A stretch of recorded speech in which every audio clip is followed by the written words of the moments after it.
Epa, mi llave, salud. Déjame cambiar de ángulo porque me pareció un fantasma del otro lado.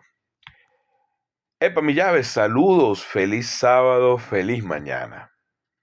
He dicho muchísimas veces, hasta el cansancio, aunque esas reflexiones de mi parte no lo escuchan los machadistas ni los enfermitos, que una parte del colapso de PDVSA es producto de la corrupción y de la mala gerencia que existió durante un periodo de tiempo prolongado de nuestra historia reciente.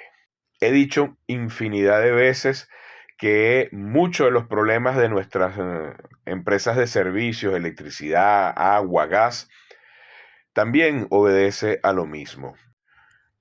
Al parecer, el chavismo contrataba gerentes que eran más políticos que profesionales, pero sobre todo que le tenían una rechera enorme a todo lo que significara mantenimiento. No sé si porque no tenían formado la importancia y todo lo que se debe estudiar para mantener una industria, una empresa, o hasta el carro con el que tú manejas, o hasta la moto, que si no tienes mantenimiento te puedes estrellar con ella, o era porque se cogían los reales que correspondían a mantenimiento. Y efectivamente, de 3,5 millones de barriles que producía al día PDVSA, cuando se la entregamos al chavismo, y digo que se la entregamos porque el Estado, el pueblo venezolano, una porción importante votó por Chávez en el 98 y le entregamos a su gobierno esa industria, lo llevaron a 250,000 barriles hace 2, 3, 4 años atrás. Pero también he dicho muchísimas veces que eso no se debió exclusivamente a que llegáramos a ese nivel tan precario, lo que he dicho anteriormente, sino también a las sanciones. He sido siempre un luchador en contra de las sanciones. Desde que Luis Vicente León levantó su mano hace X años y decía, eso es un grave error, eso lo único que va a beneficiar es al gobierno, ninguna sanción ante un bajo gobierno, y muchos todavía no estábamos claros lo que eso significaba, hasta los momentos donde, gracias a Dios, el pueblo venezolano que está en Venezuela aprendió el grave error que eso significó, porque parte del pueblo venezolano que está en el exterior vive en una burbuja de desinformación e ignorancia impresionante. Hoy en día conocemos los alcances que esto ha tenido. Ahora bien, nadie, absolutamente nadie, ni siquiera el chavista más chavista que pueda existir, niega que en Venezuela el gobierno chavista madurista ha estado inmerso en unos profundos casos de corrupción. La Aldea, que es una plataforma digital, trae un estudio relacionado a la corrupción en cifras del chavismo. Varios casos emblemáticos son revisados en este trabajo que nos publican. Caso Administradora Atlantic en el año 2012, en gobierno de Chávez. 5,000 millones de dólares desaparecidos de un esquema fraudulento de PDVSA. Eso equivale a 4 años y medio de las regalías. Esto de las regalías se refieren a las de Chevron.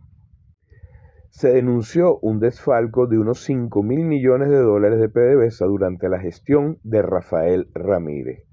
Este desfalco equivaldría a unos 4 años y medio de regalías provenientes de Chevron. Debemos recordar que Rafael Ramírez es solicitado por la justicia venezolana, pero países aliados al bloque occidental no lo han entregado. Caso Rafael Gorrín, 2018, durante el gobierno de Maduro. 1,000 millones de dólares lavados con sobornos y fraudes cambiarios, un año entero de regalías robados solo por un hombre.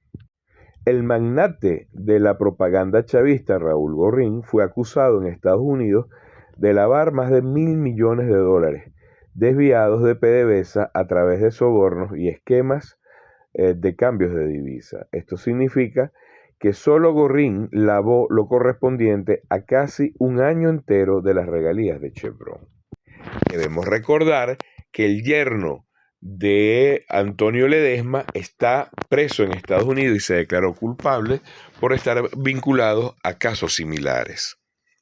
Por cierto, que el otro yerno de Ledesma es Andrés Izarra, quien fue un connotado ministro de Comunicaciones del gobierno de Hugo Chávez. Reflexión: ¿pudiésemos confiar desde la oposición en un hombre como Antonio Ledesma con estos yernos? Y cuidado, yo soy de los primeros que separo los hijos de la acción de un individuo, como muchos que quisieron vincular a Ecarri por acciones de su papá. Coño, pero cuando tú me hablas que los esposos de dos de tus hijas han estado involucrados con el chavismo, uno de ellos directamente en casos de corrupción, nos pone a pensar, ¿no? Por cierto, Ledesma vive en Salamanca, el barrio más caro de España, de Madrid específicamente. Sobre precios de la faja del Orinoco, esto fue entre el 2010 y el 2016. 2.000 millones de dólares en contratos inflados, 22 meses de regalías esfumados en corrupción. Se descubrió un esquema de contrataciones con sobreprecios que provocó una pérdida de más de 2.000 millones de dólares. Esto equivaldría a unos 22 meses de los ingresos de las regalías por Chevron. Por cierto, esto avala algo que les he dicho muchas veces con los temas de las contrataciones. No es verdad cuando te dicen que una obra que costaría 2.000 millones de dólares y no la hicieron, se robaron el dinero de la obra, porque eso es un dinero que está presupuestado, no existe físicamente, porque probablemente ni siquiera se encuentre recaudado, o al menos no en su totalidad. Generalmente es así en la mayoría de las obras.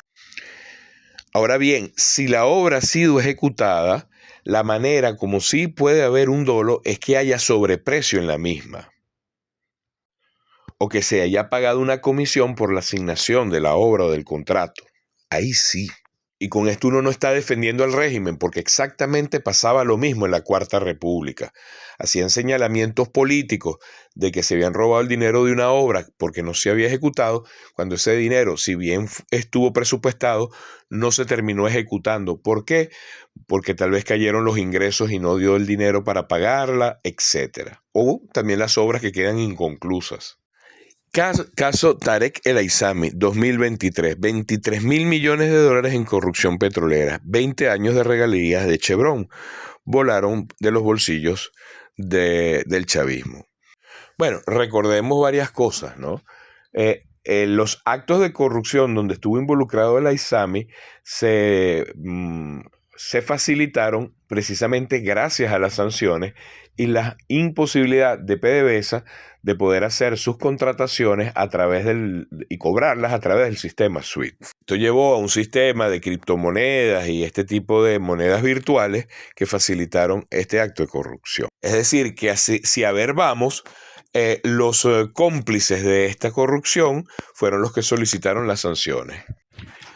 En todo caso, nadie niega, como lo dije anteriormente, que haya habido corrupción durante estos últimos 25 años.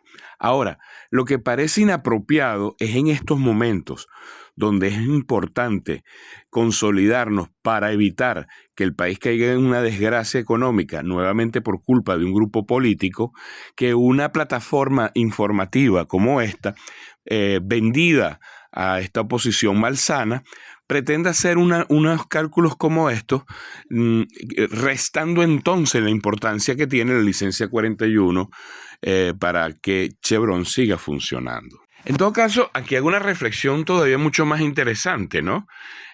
Si el gobierno de Maduro sigue apretando, metiendo preso a corruptos y ha metido preso a 2 importantísimos funcionarios del régimen, quiere decir entonces que está en el camino correcto para que esto se siga, evitar que esto se siga suscitando. Siendo así, entonces, más nos duele que hagan las sanciones y que vuelvan a aplicarlas, porque ya ni siquiera puedes utilizar la corrupción como una excusa.